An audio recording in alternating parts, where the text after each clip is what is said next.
ज़रा सोचिए कि आप एक हॉलिडे ट्रिप पर जाते हैं और आप एक बीच साइड पर बैठकर सन बाथ ले रहे हैं। उसके 30 मिनट बाद आप अपने फेस को देखते हैं जो बिल्कुल लाल हो चुका है, बिल्कुल आपके फेस के ऊपर रेडनेस आ गई है। आप उसको इग्नोर कर देते हैं एंड अगले दिन जब आप चेहरे को देखते हैं सुबह उठकर तो वो बिल्कुल प्लास्टिक की तरह दिखने लगता है, जैसे कि किसी प्लास्टिक को जला दिया हो, जैसे कि आप फ़ोटोज़ के अंदर देख सकते हैं। तो ये जो आज हम केस डिस्कस करने जा रहे हैं वो है आपका बल्गेरिया के अंदर एक लेडी घूमने गई थी, 25 ईयर ओल्ड ब्यूटिशियन जिनका नाम है शिरीन मुराद, जिनके साथ ये इंसिडेंट हुआ है। ये इंसिडेंट क्या है, ये कैसे हुआ, ये सारा का सारा आज मैं आपको बताऊंगा एंड कैसे इसको अवॉइड कर सकते हैं।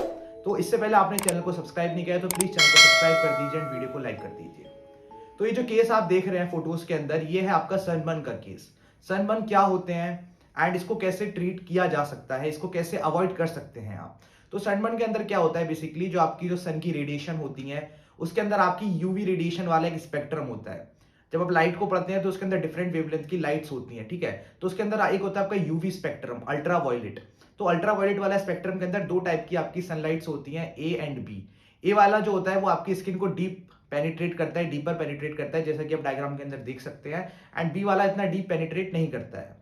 तो अगर ये वाली यूवी रेज आपके स्किन को पेनिट्रेट करती हैं तो ये क्या करती हैं, आपके स्किन के अंदर डीएनए डैमेज करना शुरू कर देती हैं। मतलब जो आपके स्किन सेल्स होते हैं, जो आपके एपिथेलियम होती है, वो डैमेज होने लगती है, जिस वजह से आपका जो बॉडी का रिस्पॉन्स होता है, इम्यून रिस्पॉन्स, वहां पर लोकल इन्फ्लेमेशन होने लगती है, जैसे कि इस पेशेंट के अंदर हुआ है या फिर इन लेडी के अंदर देखने को मिला। तो उनकी स्किन के ऊपर तुरंत से सारा का सारा रेडनेस हो गया, क्योंकि वहां पर इन्फ्लेमेशन स्टार्ट हो जाती है। वहां पर बॉडी का रिस्पॉन्स होता है कि वहां पर ब्लड को बढ़ा दिया जाता है, वेसोडाइलेशन हो जाती है, तो वहां पर जो है हॉटनेस हो जाती है एंड बिल्कुल रेडनेस देखने के लिए मिलती है।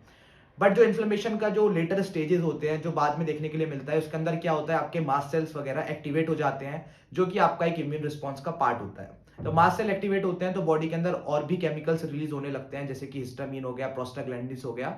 ये क्या करते हैं, वहां पर जो है डैमेज करते हैं, वो जो डेड टिश्यू होता है इसको मारने की कोशिश करते हैं, उसको हटाने की कोशिश करते हैं, ठीक है। वो नहीं चाहते बॉडी के अंदर कि कोई भी बेकार डीएनए या फिर कोई म्यूटेटेड डीएनए रहे बॉडी के अंदर, क्योंकि अगर सनबर्न का कोई कॉम्प्लिकेशन रह गया या फिर कोई डीएनए अगर बॉडी के अंदर म्यूटेटेड रह जाता है जिसको आपकी बॉडी नहीं कैच कर पाती है, तो वो कर सकता है आपका स्किन कैंसर। तो ये बेसिकली नॉर्मल मैकेनिज्म होता है बॉडी का, जो सनबर्न वगैरह देखने के लिए मिलते हैं अगर आप सनलाइट को ओवर एक्सपोज कर लेते हैं, थोड़ी सी देर के लिए भी कर लेते हैं तो। इसलिए इसका जो ट्रीटमेंट बताया जाता है, जो मतलब इसका प्रिकॉशन दिया जाता है, डॉक्टर्स बताते हैं, वो ये है कि आप जब भी सनलाइट में बाहर जाते हैं तो आप बेटर है कि आप क्रीम लगा लेते हैं, उसको बोलते हैं सनस्क्रीन। सनस्क्रीन जो होता है एक टाइप की क्रीम होती है जो कि मेडिकली आजकल मिल जाती है किसी भी स्टोर पर। वो आप जब भी बाहर निकलते हैं तो आप उसको अप्लाई कर सकते हैं। तो सनस्क्रीन के भी दो टाइप्स होते हैं, एक होता है आपका फिजिकल सनस्क्रीन, एक होता है आपका केमिकल सनस्क्रीन। जो आपका फिजिकल सनस्क्रीन होती है वो आपकी स्किन के ऊपर एक कोटिंग बना लेती है, एक लेयर बना लेती है, जिससे कि जितनी भी आपकी रेडिएशन होती है, हार्मफुल रेडिएशन होती है, यूवी रेडिएशन होती हैं, वो रिफ्लेक्ट बैक हो जाती हैं। फिजिक्स के अंदर एक फिनोमेना होता है रिफ्रैक्शन, रिफ्लेक्शन, वो सारा का सारा यहाँ लगता है एंड रेडिएशंस को रिफ्लेक्ट कर दिया जाता है, ठीक है। दूसरा वाला जो आपका होता है वो होता है आपका केमिकल वाला। केमिकल वाले सनस्क्रीन आने लगे आजकल। केमिकल वाले सनस्क्रीन को लगाना काफी इजी होता है, उनका काफी पतली लेयर बनती है, वो आपको काफी कंफर्टेबल लगती है। उसके अंदर क्या मैकेनिज्म होता है, वो ये होता है कि जो यूवी रेज होती हैं उनको कन्वर्ट कर दिया जाता है हीट के अंदर।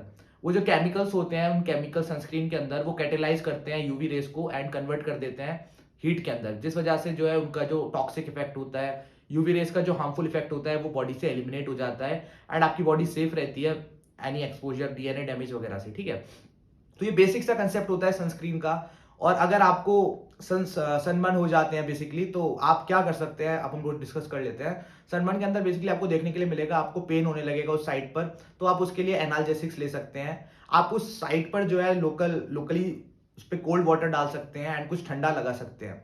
एंड डॉक्टर्स उसको बोलते हैं कि आप एक दो दिन को उसको ऐसे ही छोड़ दीजिए, विदाउट एनी लाइक उसको छूना नहीं है, उसको ज्यादा रगड़ना रब वगैरह नहीं करना है, क्योंकि वो बॉडी का नॉर्मल मैकेनिज्म है एंड 2-3 दिन बाद वो खुद ही ठीक हो जाएगा। अब हम इस केस पर वापस आते हैं कि इस केस के अंदर क्या क्या हुआ, कैसे कैसे हुआ। तो जैसे ही लेडी ने देखा 30 मिनट के अंदर जो है उनकी स्किन पूरी लाल हो जाती है। इन्होंने अवॉइड कर दिया था कि इनको लगा कि ये बेसिकली नॉर्मल चीज है एंड कल तक ठीक हो जाएगी। अब वो अगले दिन सुबह उठती हैं, वो देखती हैं अपने चेहरे पर बिल्कुल कि उनकी फोरहेड की जो स्किन है, उनकी जो हेड की स्किन है, वो सारी की सारी प्लास्टिक की तरह हो गई है। उसके बाद ये स्किन जो है पील ऑफ होना शुरू होती है, ये उतरनी शुरू हो जाती है। जो पील ऑफ मैकेनिज्म है वो आपका वहां से लिंक होता है कि आपका जो मैकेनिज्म है इन्फ्लेमेशन का, वो टिश्यू को मारता है और उनको हटाना शुरू कर देता है, जिस वजह से स्किन जो है पील ऑफ होना शुरू हो जाती है। उसके बाद जो है नई स्किन आना शुरू होती है।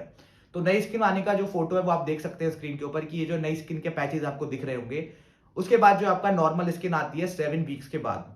तो ये सारी की सारी स्टोरी जो है शेयर करी लेडी ने और फाइनली ये बोला कि आप जब भी बाहर निकलते हैं, चाहे कितनी देर के लिए भी आप निकलते हैं अगर, तो आप सनस्क्रीन प्लीज़ अप्लाई करें। एंड एक बड़ा ही मिसकंसेप्शन रहता है लोगों को कि ठंड में सनस्क्रीन की ज़रूरत नहीं पड़ती है या बारिश में सनस्क्रीन की ज़रूरत नहीं पड़ती है। तो कंसेप्ट ये है कि जहाँ भी सन होगा वहाँ पर आपको सनस्क्रीन लगानी चाहिए, क्योंकि सन की जो रेडिएशंस होती हैं, यूवी रेडिएशन, वो काफ़ी हार्मफुल होती हैं बॉडी के लिए। एंड अगर इसको अवॉइड कर दिया गया और अगर ज़्यादा एक्सपोजर हो जाता है इन रेज़ का, तो आपको कैंसर भी हो सकता है, जैसे कि आपका स्किन कैंसर काफ़ी कॉमनली देखने के लिए मिलता है। तो सनबर्न जो है आपका एक नॉर्मल मैकेनिज़्म है, लेकिन अगर ये नॉर्मल मैकेनिज़्म कहीं परेशानी हो जाती है इसके अंदर, कहीं फॉलो नहीं होता, तो this can lead to cancer also. तो ये सारा का सारा आज हमने समझा कि सनबर्न क्या होते हैं, कैसे होते हैं एंड क्या इसका ट्रीटमेंट है।